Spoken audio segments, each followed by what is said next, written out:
Dyscalculia, dyspraxia and dysgraphia are different specific learning needs that can impact how a child performs and progresses in school.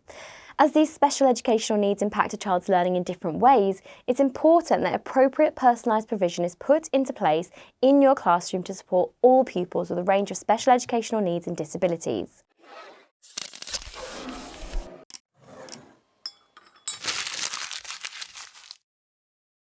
Hi everyone, I'm Natalie from My Progression, and today we're going to discuss 3 different learning needs: dyscalculia, dyspraxia and dysgraphia, and how you can support your pupils with these in the classroom. To begin with, dyscalculia is a specific inconsistent difficulty in understanding numbers, which can lead to a diverse range of challenges with maths. For those of you that have heard of this learning difficulty before, you may have heard it pronounced in different ways, but the correct pronunciation is dyscalculia. About 6% of people in the UK have dyscalculia. However, studies have shown that research into this learning need is about 30 years behind research into dyslexia, so the correct support for this condition is still being considered. Dyscalculia is often described as number dyslexia, but it's a separate learning difficulty with its own distinct features.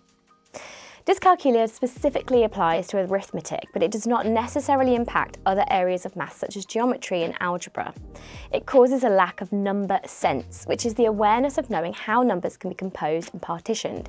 And it's through number sense that children are able to develop mathematical connections to support addition, subtraction, division, and multiplication. Someone with dyscalculia lacks an intuitive understanding of numbers and simple number concepts, for example, how numbers relate to each other and the relationship between the different operations. You may notice pupils with dyscalculia relying on methods such as counting on their fingers and rote learning because they don't understand the value of numbers. Pupils with dyscalculia but not dyslexia are likely to experience high levels of maths anxiety, but not likely to struggle in other subjects such as English where numbers are not involved.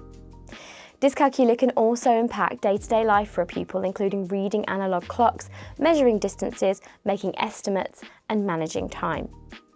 Now, it's essential that your pupils with dyscalculia receive the appropriate and necessary support during maths lessons, with concrete resources to reinforce their basic understanding of numbers. In early learning, children should not just be taught the digit symbol and the name, but also form a visual representation of that number. For example, they may see the number as a dice pattern or numicon tile. So it's vital that all concepts are modelled using concrete materials such as place value counters, Dean's apparatus, unifix, and rods.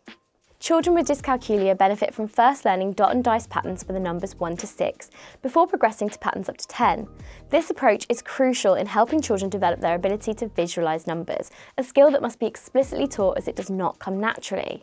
Once children are confident in recognising how numbers are represented by dots on a dice, they can then move on to subitizing, which is the ability to look at small sets of objects and instantly know how many there are without counting them. Subitizing was first coined by theorist Piaget and is central in the early development of number sense. As well as using concrete apparatus to support your pupils with dyscalculia, there are other things you can do in the classroom to help develop their sense of numbers. For example, you make your maths lessons full and multi-sensory as possible by avoiding worksheets when applicable. As well as this, encourage your pupils to use more efficient methods for calculations such as counting using number lines so they can visualise the maths. Maths vocabulary should be used consistently and repeated often, so it becomes part of everyday school life. Consequently, it will become familiar to your pupils by using the little and often approach and overlearning key concepts. In secondary school, you should use the same approach as in primary in terms of repeating key vocabulary and teaching vital mathematics skills little and often. It's important that secondary age pupils move away from counting by developing their reasoning skills and understanding of mathematical relationships through continuous retrieval.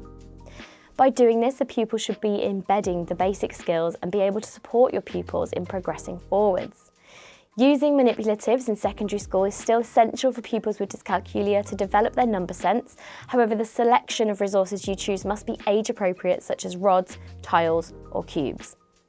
If you're finding this My Progression video useful, why not like and subscribe to our channel? This means you'll never miss a new video and you can stay on top of your educational knowledge, including understanding the needs of SEND. Dyspraxia, also known as developmental coordination disorder. is a condition affecting physical coordination, including fine and/or gross motor skills. Having difficulties in coordination can impact your pupils in everyday life, and these may present in different ways, for example when writing, riding a bike, and even self-care. Due to the impact on fine and gross motor skills, pupils with dyspraxia are likely to need more support in school when producing written work and in PE. In the UK, dyspraxia affects around 5% of school-aged children, with approximately 2% of pupils severely affected. As dyspraxia can be displayed in different forms, it's crucial that you know the signs to look out for and understand how to support your pupils.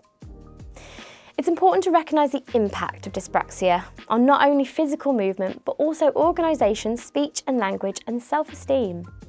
Pupils you teach with dyspraxia may also struggle with time management, organisation, and following instructions. Therefore, it's vital that the correct provision is put in place for them to manage these different barriers to learning. In your classroom, it's important that specific adaptations are made so your pupils feel confident in their own ability to learn and achieve well. Firstly, it's vital that pupils with dyspraxia have appropriate resources to complete their work, as inclusion should be at the heart of everything you do as a teacher. For example, resources such as pencil grips, writing slopes and wobble cushions will support your pupils in feeling comfortable in class and remove initial barriers to learning. As well as this, it's important to provide resources to help your pupils with their organisation and time management. This can include visual timetables, step-by-step instructions, and giving extra time to complete tasks.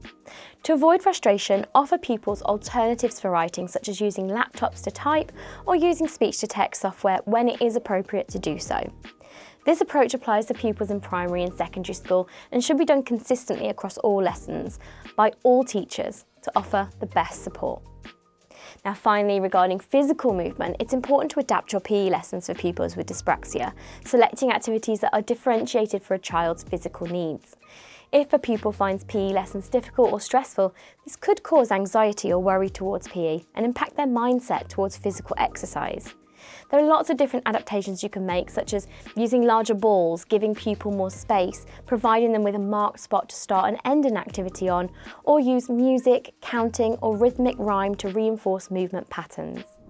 Dysgraphia refers to a challenge with writing and impacts a set of skills known as transcription, including handwriting, typing and spelling. People with dysgraphia can have difficulty converting the sounds of language called phonemes into writing, known as graphemes.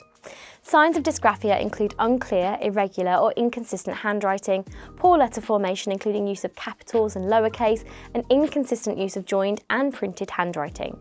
Pupils with dysgraphia can find copying text difficult, and their work may have a lot of crossing out, missing letters or incomplete sentences with missed words. There is often a misconception that dysgraphia is linked to impaired motor coordination. However, this is an aspect of dyspraxia, which is a separate learning need. Children who have dysgraphia often write at a slow speed, not because they struggle with their motor skills, but because they have to think carefully about every letter and word they write. Dysgraphia also differs from dyslexia, as it's a condition that affects memory processing, whereas dyslexia affects a person's ability to read, write and spell. Unlike dysgraphia, dyslexia can impact pupils' reading ability, including comprehension, fluency, accuracy and written ability. To find out more about this, watch our video on how to support pupils with dyslexia. To support pupils with dysgraphia in your classroom, it's important to consider how you're going to adapt the tasks to reduce any stress or anxieties children might have around writing. You can do this by giving pupils extra time, reducing the expectation of amount of writing, and providing alternative options to writing when appropriate, such as voice recording. As well as this, it's vital you provide your pupils with word cards with examples of capital and lowercase letter formation and key vocabulary to support spelling. For longer pieces of work, pupils in secondary school will benefit from using a laptop to remove the barrier of writing, allowing them to still complete high-quality work. As educators, it's your responsibility to recognise a pupil who may have dysgraphia, dyslexia or dyscalculia and share any concerns with the SENCO at your school. Although different SEND conditions are diagnosed by an educational psychologist, you are responsible to support your pupils with additional needs to make progress both academically and socially within the school environment. Regardless of the learning need or disability, the Education Endowment Foundation recommends a similar approach to support all SEND pupils in the classroom. Firstly, the environment must be positive and encouraging for all pupils, where barriers to learning are removed and pupils can access the best possible teaching. As well as this, teachers must build an ongoing holistic understanding of pupils and their needs, making use of the assess, plan, do, review approach, and know the best way to teach any adaptations or changes needed. Something important to remember is that good teaching for SEND pupils is good practice for all. So in every classroom, the use of simple strategies such as explicit instructions, effective use of technology, and carefully thought out scaffolding will benefit all pupils.